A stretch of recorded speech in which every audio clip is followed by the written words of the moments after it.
So hello everyone, আয়া পড়ছি একটা নতুন হেলদি রেসিপি নিয়ে আসরা। যার যার বাড়িতে ছোট বাচ্চা আছে অবশ্যই আমার এই রেসিপিটা তোমরা ট্রাই করে দেখতে পারো। তোমরা বাচ্চারা অবশ্যই জিনিসটা খাইতে ভালো লাগবে, কারণ জিনিসটা হেলদিও হয় আর টেস্টিও হয়। তো আজকে আমি বানাবো কলা দিয়ে সেরা চিপস। তো কলা দিয়ে চিপস বানাইতে হলে কী করতে হবে, প্রথমে কলাটির একদম চিকন করে সেটা কাইটটা নিবা। কাইটটা এটির মধ্যে অ্যাড করবা সামান্য একটু হলুদ আর সামান্য একটু লবণ দিয়া জল দিয়ে কিছুক্ষণ রেখা দিবা। এই কাজটা কেড়ে করতে হইব, এই কাজটা করতে হইব যাতে কলাটি ভাজনের পরে কালো না দেখা যায়।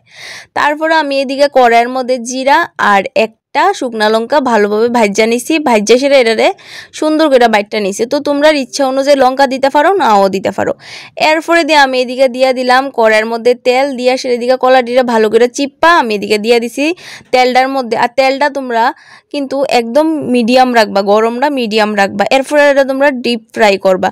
কইরা শিরা তোমরা যে প্রথমেই মশলাটা করে রাখবা, এই মশলাটা এটার মধ্যে অ্যাড করবা। সাইলে দিকে তোমরা গুঁড়া লঙ্কা লবণ অ্যাড করতে পারো, সম্পূর্ণ তোমরা চয়েস। তো বাচ্চারা অবশ্যই এটা দিতে পারো, তারা আশা করি খাইতে অনেকটাই ভালো লাগবে। তো আজকের লেগা অতটুকুই, বাই, দেখা হইব নেক্সট ভিডিওতে, টাটা।